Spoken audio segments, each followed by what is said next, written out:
తెలుగు కథా పారిజాతాల శ్రోతలకు స్వాగతం. ఈరోజు చదవబోయే కథ అమ్మకు ప్రేమతో. ఈ కథ తెలుగు తల్లి కెనడా డే పత్రిక నిర్వహించిన కథల పోటీ 2022లో బహుమతి పొందింది. రచనా పఠనం ఎంఆర్వి సత్యనారాయణమూర్తి. అమ్మకు ప్రేమతో. సాకేత్ మనసు గజిబిజిగా ఉంది. ఆలోచనలు ఒక కొలిక్కి రావటం లేదు. అతను ఎన్నాళ్లుగానో ఎదురుచూస్తున్న రోజు త్వరలోనే రాబోతోంది. ఆ రోజు చాలా ప్రత్యేకంగా సెలబ్రేట్ చేయాలని అనుకుంటున్నాడు. కానీ ఏం చేయాలో నిర్ణయించుకోలేకపోతున్నాడు. ఎవరిని సలహా అడిగినా ఏదో చెబుతారు. అది తనకి నచ్చదు. అప్పుడు వాళ్ళు బాధపడతారు. అందుకని తనే ప్లాన్ చేసుకోవాలి.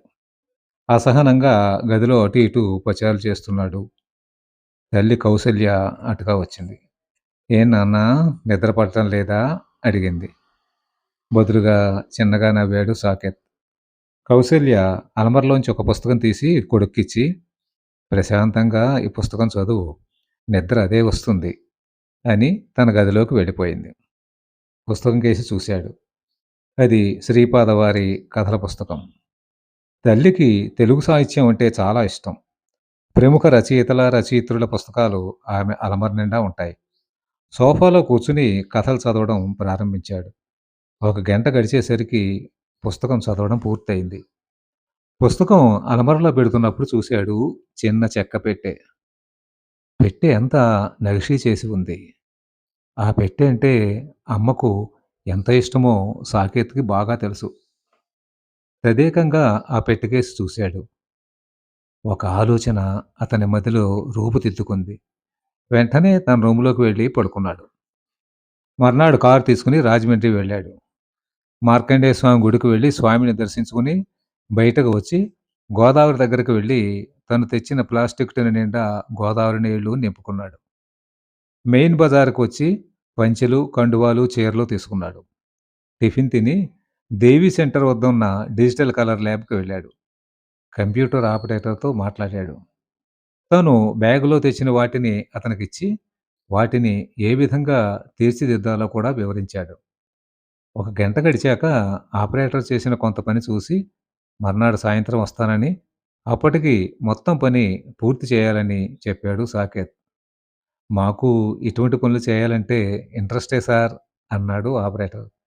అతనికి 2000 అడ్వాన్స్ ఇచ్చి బయటకు వచ్చి కారెక్కి ఇంటికి బయలుదేరాడు.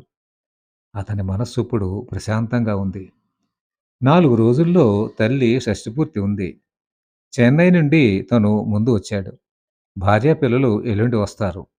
పిల్లలకు పరీక్షలు ఉన్నాయని సుప్రజ ఆగిపోయింది. కారు వేమగిరి దాటింది. సమాన వేగంలో వెళ్తున్నాడు సాకేత్. అతని ఆలోచనలు తల్లి వైపు మరలాయి. తన కోసం తల్లి ఎంత కష్టపడింది? ఎన్ని ఇబ్బందులు ఎదుర్కొంది?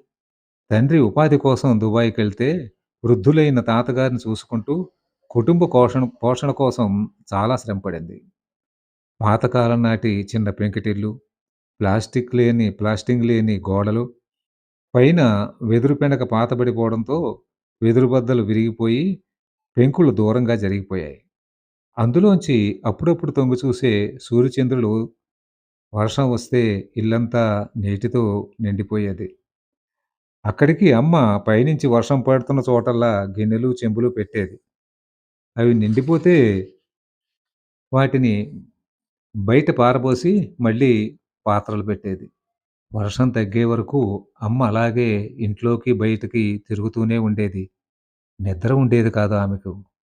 తాను, తాతయ్య ఇంట్లో పొడిగా ఉన్న చోట మంచం మీద పడుకునేవాళ్ళం.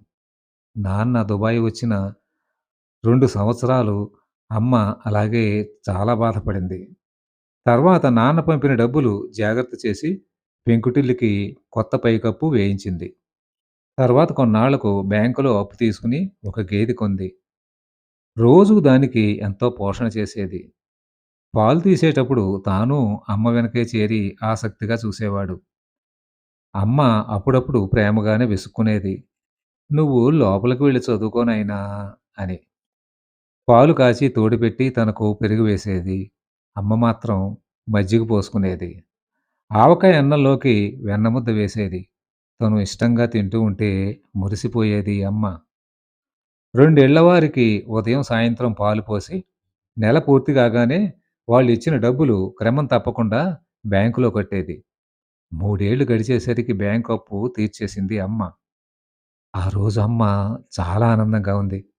బుజ్జీ, ఇప్పుడు నా మనసు చాలా ప్రశాంతంగా ఉందిరా. ఇన్నాళ్ళు భయంగా ఉండేది. ఈ అప్పు ఎలా తీరుతుందా అని. దేవుడి దయ వలన ఏ ఇబ్బంది కలగకుండా అప్పు తీరిపోయింది. ఇప్పుడు ఈ గేదె మన పూర్తి సొంతం. కళ్ళు మెరుస్తుండగా సంతోషంగా చెప్పింది అమ్మ. ఈతకోట దాటగానే వచ్చిన టోల్ గేట్ దగ్గర కారు స్లో చేయడం, సాకేతు ఆలోచనలకు అంతరాయం కలిగింది. ఫాస్టాగ్ చెక్ చేసుకుని సిగ్నల్ ఇవ్వడంతో కారు మళ్ళీ బయలుదేరింది. అరగంటలో శివపురం చేరుకున్నాడు సాకేత్. కారులోని సామాన్లన్నీ లోపల పెట్టాడు. భోజనం చేసి కాసేపు నిద్రపోయాడు. సాయంత్రం తెలుగు మేస్టారు రామూర్తి గారింటికి వెళ్ళాడు. రావోయ్ సాకేత్ రా రా అని ఆదరంగా ఆహ్వానించారాయన. మాస్టారుకి నమస్కరించి కుర్చీలో కూర్చున్నాడు సాకేత్. ఆ! నువ్వు చెన్నైలోనేగా ఉంటున్నావు? ఏం చేస్తున్నావు? అడిగారు మాస్టారు. చెన్నై ఐఐటీలో అసిస్టెంట్ ప్రొఫెసర్‌గా పనిచేస్తున్నాను మాస్టారు. 2 రోజుల క్రితం వచ్చాను. అమ్మ షష్ఠి పూర్తి ఉంది. ఆదివారం నాడు మీరు తప్పకుండా రావాలి అడిగాడు సాకేత్. అలాగే, మీ అమ్మంటే మా అందరికి అభిమానం. భర్త లేకపోయినా ఎంతో ధైర్యంగా నిలిచి, ఎన్నో కష్టాలు పడి నిన్ను చదివించింది. మా పిల్లలకు కూడా చెబుతాను. కౌసల్యలాగా ఆత్మస్థైర్యంతో జీవితంలో ముందుకు సాగాలని. నువ్వు చాలా మంచి పని చేస్తున్నావోయ్! ఈ రోజుల్లో రెక్కలు రాగానే పెద్దవాళ్లను విస్మరించి, తమ సుఖం చూసుకునే సంతానం ఎక్కువగా కనిపిస్తున్నారు. అలా కాకుండా తల్లిని గుండెల్లో పెట్టుకొని చూసుకుంటున్నావు. సాకేత్‌ని అభినందించారు మాస్టారు. మా అమ్మని నా దగ్గరకొచ్చి ఉండమంటే వినడం లేదు మాస్టారు. ఇక్కడ తను ఒక్కతి ఎలా ఉందోనని నాకు బెంగ. ఉద్యోగంలో తీరిక ఉండడం లేదు. అయినా 2, 3 నెలలకొకసారి వచ్చి చూసి వెళ్తున్నాను దిగులుగా అన్నాడు సాకేత్. అతని మాటలకు చిన్నగా నవ్వారు మాస్టారు. ఈ పల్లెటూరులో జీవించిన వారు నగరాల్లో ఉండలేరు. నా సంగతి అంతే. నేను రిటైర్ అయ్యాను. అబ్బాయిలిద్దరూ అమెరికాలో ఉన్నారు. అక్కడికొచ్చి ఉండమన్నారు. నాకు ఇష్టం లేకపోయినా మా ఆవిడ పోరు పడలేక ఒకసారి అమెరికా వెళ్ళాను. కానీ అడ్జస్ట్ కాలేకపోయాను. ఎప్పుడు సేవపురం వచ్చి పడిపోవాలా అని ఎదురుచూస్తూ ఉండేవాడిని. మీ అమ్మ అంతే. నువ్వు చెన్నైలో మీ అమ్మని ఎంతో ప్రేమగా, ఆదరంగా చూస్తావు. కానీ ఈ నేల, ఈ గాలి, ఈ మనుషులు గుర్తుకొస్తూనే ఉంటారు. మనసు ఇటువైపు లాగుతూనే ఉంటుంది. అందుకే రాదు. అంతకంటే వేరే భావం ఏముండదు. మా తరం అంతే అని దీర్ఘంగా నిట్టూర్చారు మాస్టారు. ఈలోగా మాస్టారి భార్య రాజేశ్వరి కాఫీ తెచ్చి, బాగున్నావా సాకేత్ అని పలకరించారు. బాగున్నానమ్మా. ఆదివారం నాడు అమ్మ షష్ఠి పూర్తి. మాస్టారు మీరు తప్పకుండా రావాలి ఆహ్వానించాడు సాకేత్. ఆ మాట వినగానే ఆవిడ మొహం వెలిగిపోయింది. చాలా సంతోషం నాయనా. కౌసల్య నా చెల్లెల్లాంటిది. నేను తప్పకుండా వస్తాను అని ఆనందంగా చెప్పారు రాజేశ్వరి. కాఫీ తాగి కాసేపు కబుర్లు చెప్పి సెలవు తీసుకుని సర్పంచ్ ఇంటికి వెళ్ళాడు సాకేత్. ఆయన్ని కూడా ఫంక్షన్‌కి రమ్మని ఆహ్వానించాడు. ఆయన వస్తానని వాగ్దానం చేశారు. అలాగే మరికొద్దిమంది ఊరి పెద్దలు కూడా కలిసి తల్లి షష్టిపూర్తికి రమ్మనమని ఆహ్వానించాడు. అందరూ ఎంతో సంతోషంతో వస్తామని అతనికి వాగ్దానం చేశారు. తల్లి పట్ల వారికున్న ప్రేమ, ఆప్యాయత చూసి పొంగిపోయాడు సాకేత్. తల్లి శివపురం వదిలి ఎందుకు రానంటోందో అతనికిప్పుడు పూర్తిగా అర్థమయ్యింది. తర్వాత తన స్నేహితుడు రామకృష్ణ ఇంటికి వెళ్ళాడు. రామకృష్ణ డిగ్రీ చదివి సొంతంగా వ్యవసాయం చేసుకుంటున్నాడు. "రా రా ఎప్పుడొచ్చావురా?"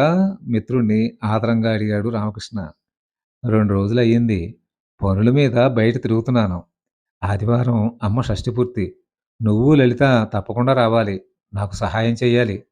మిత్రుడితో తను చేయదలుచుకున్న పనులన్నీ చెప్పాడు. సాకేత్ చెప్పింది పూర్తిగా విని మిత్రుడి భుజం మీద చేయి వేసి అభినందించాడు రామకృష్ణ. ఏ పనికి ఎవరిని పురమాయించాలో అన్నీ తను చూసుకుంటానని అభయం కూడా ఇచ్చాడు రామకృష్ణ. చాలాసేపు కబుర్లు చెప్పుకుని ఇంటికి వచ్చాడు సాకేత్. అతని మనసిప్పుడు చాలా ఆనందంగా ఉంది. ఆ మర్నాడే సుప్రజ పిల్లలు చెన్నై నుండి వచ్చారు. తణుకు వెళ్లి వాళ్ళని రిసీవ్ చేసుకొని శివపురం తీసుకొచ్చాడు సాకేత్. శనివారం సాకేత్ రాజమండ్రి వెళ్లి డిజిటల్ ల్యాబ్‌లో పని చూసుకొని తిరిగి వస్తున్నాడు. వేమగిరి దాటాక ఒక మహిళ సైకిల్‌కి పాల క్యాన్ కట్టుకొని రాజమండ్రికేసి వెళ్తుండటం చూశాడు. అకస్మాత్తుగా అతనికి తల్లి గుర్తుకొచ్చింది. దానితో మళ్ళీ గతం కళ్ళ ముందు కదలాడింది. సాకేత్ 10వ తరగతిలో ఉండగా అతని తండ్రి దుబాయ్‌లో ప్రమాదవశాత్తు చనిపోయాడు. దానితో వారి కుటుంబం సంక్షోభంలో కూరుకుపోయింది. భర్త దూరాన ఉన్నా 2 ఏళ్లకో, 3 ఏళ్లకో ఇంటికి వస్తాడన్న ఆశ ఉండేది కౌసల్యకి. ఇప్పుడు ఆ ఆశ కాస్త అడియాస అయ్యింది. అనారోగ్యంతో బాధపడుతున్న మామగారు, కుటుంబానికి ఎదిగిరాని కొడుకు, ఆమెకు భవిష్యత్తు అగమ్యగోచరంగా కనిపించింది. ఆపదలు చుట్టుముట్టినప్పుడే ధైర్యాన్ని కోల్పోకూడదన్న భర్త మాటలు ఆమెకి గుర్తుకొచ్చాయి. మనసును గట్టిపరుచుకుంది. మరలా బ్యాంకులో అప్పు తీసుకుని రెండో గేదె కొనుక్కుంది కౌసల్య. రామ్మూర్తి మేస్టారు సైకిల్ తీసుకుని రాత్రిళ్ళు తొక్కడం నేర్చుకుంది. ఎన్నోసార్లు కింద పడిపోయింది. కాళ్ళకి, చేతులకి దెబ్బలు తగిలాయి. ఆమె గాయాలకు మందు రాస్తూ అడిగాడు సాకేత్. "ఎందుకమ్మా ఇంత కష్టపడుతున్నావు" అని. చిన్నగా నవ్వి కొడుకుని దగ్గరకు తీసుకుంది కౌసల్య. మార్టేర్‌లో పాల కేంద్రం ఉంది నాన్న. ఇంటింటికి తిరిగి పాలు అమ్మక్కర్లేకుండా అక్కడికి పాలు పట్టుకెళ్ళిద్దామని సైకిల్ నేర్చుకుంటున్నాను. ఆమె మాటలకు సాకేత్ కళ్ళలో కన్నీళ్లు గిర్రున తిరిగాయి. "నేను సైకిల్ మీద పాలు పట్టుకెళ్ళి మార్టేర్‌లో ఇచ్చి అప్పుడు స్కూలుకు వెళ్తాను" అని అన్నాడు. అతని మాటలు విని ప్రేమగా అతని తల నిమిరింది. "నువ్వు బాగా చదువుకోవాలి నాన్నా. ఇలాంటి పనులు పెట్టుకుంటే నీకు స్కూలుకి ఆలస్యం అవుతుంది. నీకు చదువు మీద ఏకాగ్రత కూడా ఉండదు. పర్వాలేదు, ఈ పని నేనే చేస్తానులే" అంది కౌసల్య. సైకిల్ బాగా నేర్చుకున్నాక వీర్రాజు షాపులో పాత సైకిల్ ఒకటి కొనుక్కుంది కౌసల్య. ఉదయాన్నే 2 గేదెల పాలను క్యాన్‌లో పోసి సైకిల్ క్యారేజీకి కట్టుకుని సైకిల్ మీద మార్టేరు వెళ్లి ఇచ్చి వచ్చేది. రాత్రి పాలు చుట్టుపక్కల వారికిచ్చేది. వర్షాకాలం కౌసల్య మార్టేరు వెళ్ళడానికి చాలా కష్టపడేది. రెయిన్ కోట్ వేసుకుని సైకిల్ తొక్కుతుంటే ఇబ్బందిగా ఉండేది. గాలికి నెత్తిమీద టోపీ ఎగిరిపోయేది. వర్షంలో ఎదురుగా వచ్చే లారీలు వేగంగా వెళ్తుంటే రోడ్డు మీద గోతుల్లో ఉన్న బురద నీళ్లు ఆమె మొహం మీద పడేవి. ఒకసారి లారీ మరీ మీదకు వస్తోందని రోడ్డు మార్జిన్ కిందకు దిగడంతో సైకిల్ జారిపోయి కింద పడిపోయింది కౌసల్య. పాలన్నీ నేలపాలయ్యాయి. అలా 3 ఏళ్ళు నానా కష్టాలు పడింది. తర్వాత శివపురంలోనే పాల కేంద్రం పెట్టారు. కౌసల్య ఇబ్బందులు తొలగాయి. 10వ తరగతి మంచి మార్కులతో పాస్ అయిన సాకేత్ ఆర్థిక పరిస్థితి చూసి పెనుగొండ రోటరీ క్లబ్ వారు అతని ఇంటర్మీడియట్ చదువుకి పూర్తి ఆర్థిక సహాయం చేశారు. కొడుకు మీది బెంగతో కౌసల్య మామగారు సాకేత్ ఇంటర్ చదువుతున్నప్పుడే చనిపోయారు. ఇంటర్‌లో కూడా సాకేత్ మంచి ర్యాంక్ సాధించాడు. ఐఐటీ ప్రవేశ పరీక్షల్లో చక్కని ర్యాంక్ తెచ్చుకున్న సాకేత్‌కి చెన్నై ఐఐటీలో సీట్ వచ్చింది. ఇంగ్లీష్ లెక్చరర్ సంజీవరావు సాయంతో సాకేత్‌ని చెన్నైలో చేర్పించింది కౌసల్య.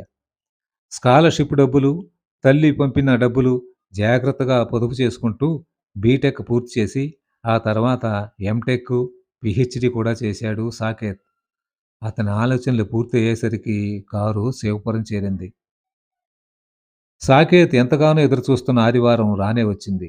ఉదయమే కౌశల్యని తీసుకుని ఈశ్వరుడి గుడికి వెళ్ళి తల్లి పేరు మీద అభిషేకం, అమ్మవారికి కుంకుమ పూజ చేయించాడు.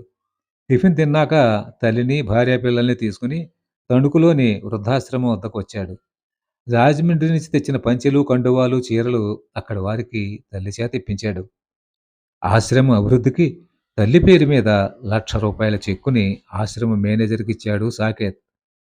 తర్వాత అందరూ తిరిగి శివపురం వచ్చారు. సాయంత్రం రామకృష్ణతో తల్లిని ముందుగా లక్ష్మీ జనార్దన స్వామి కళ్యాణ మండపానికి పంపించాడు.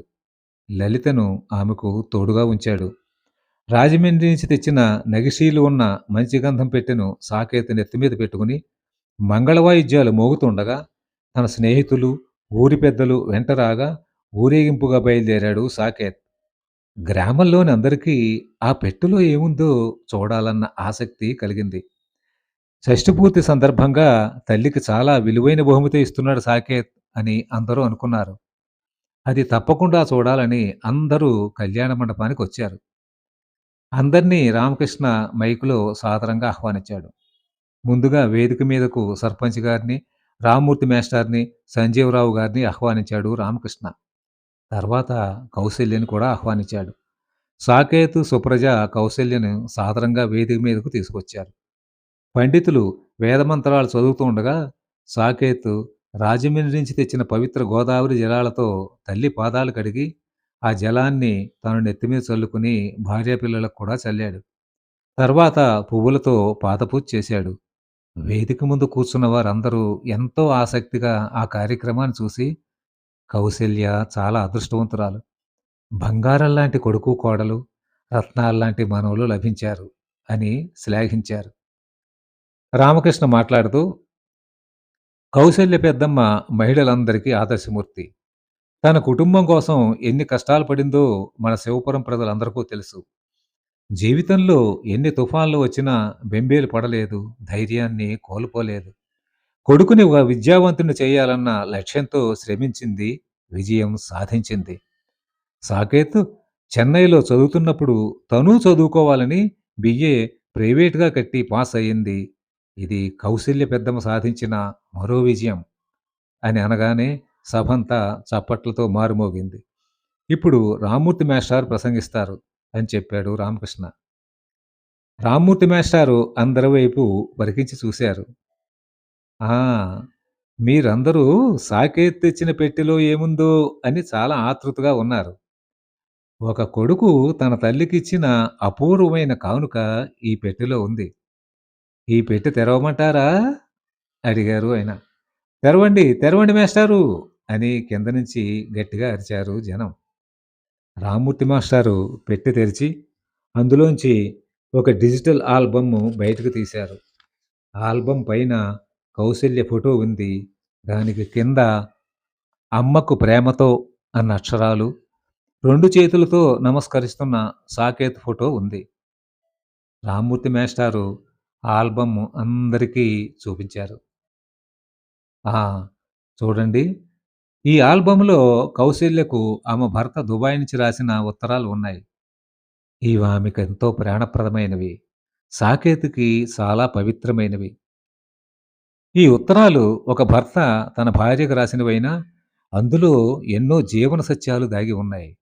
మనిషిని సన్మార్గం వైపు పయనింపజేసే సందేశాలు కూడా ఉన్నాయి.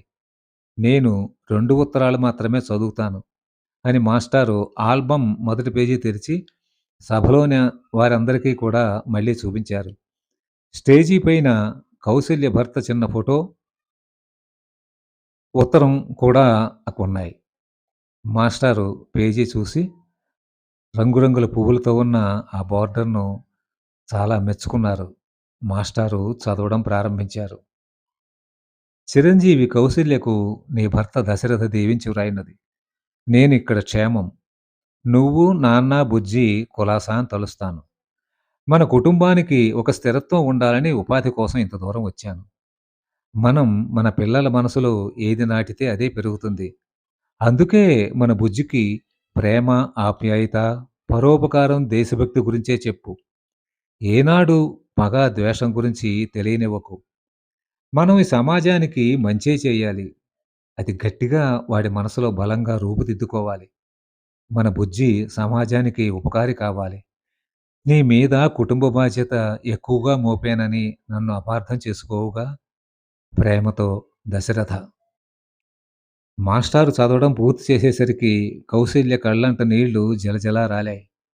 ఒక నిమిషం ఆగి ఆల్బమ్ రెండో పేజీ తిప్పి చదవసాగారు మాస్టారు. చిరంజీవి కౌసల్యకు నీ భర్త దశరథ దీవించి వ్రాయినది. ఉభయ కుశలోపరి. నువ్వు కుటుంబం కోసం చాలా శ్రమ పడుతున్నావని మొన్న నేను వచ్చినప్పుడు గ్రహించాను. నీకు ఈ ఇబ్బంది కొద్ది కాలమే. నేను మన ఊరు తిరిగి వచ్చేశాక నీకు విశ్రాంతి ఇస్తాను. వర్షం కురిసి వెలిశాకే ప్రకృతి చాలా అందంగా, సౌందర్యభరితంగా కనిపిస్తుంది. మన కష్టాలు కూడా అంతే. అవి తొలగిపోయాక మన జీవితం కూడా సంతోషంగా, ఆనందంగా ఉంటుంది. జీవితం తేలికగా ఉండదు. మనమే గట్టిగా, దృఢంగా ఉండాలి. మనతో పాటు మన చుట్టూ ఉన్నవారు కూడా సంతోషంగా ఉండాలని మనం సదా కోరుకోవాలి. మన బుజ్జి బాగా చదువుతున్నాడని చెప్పావు. సంతోషం. విద్య నూతిలోని నీరు లాంటిది. ఇతరులకు ఇచ్చే కొద్దీ ఊరుతూనే ఉంటుంది. మన బుజ్జి విద్యావంతుడై తన జ్ఞానాన్ని, అనుభవాన్ని 10 మందికి పంచాలి. అదే నేను కోరుకునేది. ప్రేమతో దశరథ. మాస్టారు చదవడం పూర్తి చేసేసరికి సాకేత కళ్ళమ్మట నీళ్లు గిర్రున తిరిగాయి. ఆ దృశ్యం చూసిన అక్కడి వాళ్ళి అందరి కళ్ళు కూడా చెమర్చాయి. మాస్టారు ఆల్బమ్ సాకేత్ చేతికిచ్చారు. సాకేతు ఆల్బమ్ తల్లి చేతిలో పెట్టి ఆమె పాదాలకు నమస్కరించాడు. తర్వాత మైక్ దగ్గరికొచ్చాడు. మీ అందరికీ నా వినయపూర్వక నమస్కారాలు. మా అమ్మ మీద అభిమానంతో మీరందరూ వచ్చారు. మా అమ్మ షష్ఠి పూర్తికి ఆమెకు ఏం కానుక ఇవ్వాలా అని ఆలోచించాను. ఎంతో ఖరీదైన బహుమతి ఇవ్వాలని అనుకుంటే, అమ్మకు ప్రాణప్రదమైన నాన్న ఉత్తరాల కన్నా విలువైనది ఏదీ లేదని తెలుసుకున్నాను. అందుకే వాటిని అందంగా అలంకరించి అమ్మకు ప్రేమతో సమర్పించుకున్నాను. నాకు జన్మనివ్వడమే గాక, నన్ను తీర్చిదిద్దిన అమ్మకు ఏం చేసినా రుణం తీరదు. వచ్చే జన్మలో కూడా ఆమె కడుపునే కొడుకుగా పుట్టాలని కోరుకుంటున్నాను. మీరందరూ కూడా విందు భోజనం చేసి నన్ను, నా కుటుంబాన్ని ఆశీర్వదించమని వేడుకుంటున్నాను. భావోద్వేగంగా అన్నాడు సాకేత్. కౌసల్య కొడుకు దగ్గరకొచ్చి ప్రేమగా అక్కున చేర్చుకుంది. అందరూ ఆ దృశ్యం చూసి చప్పట్లతో అభినందించారు. కథ సమాప్తం. కథ నచ్చితే లైక్ చేయండి, షేర్ చేయండి, సబ్స్క్రైబ్ చేయండి. ధన్యవాదాలు.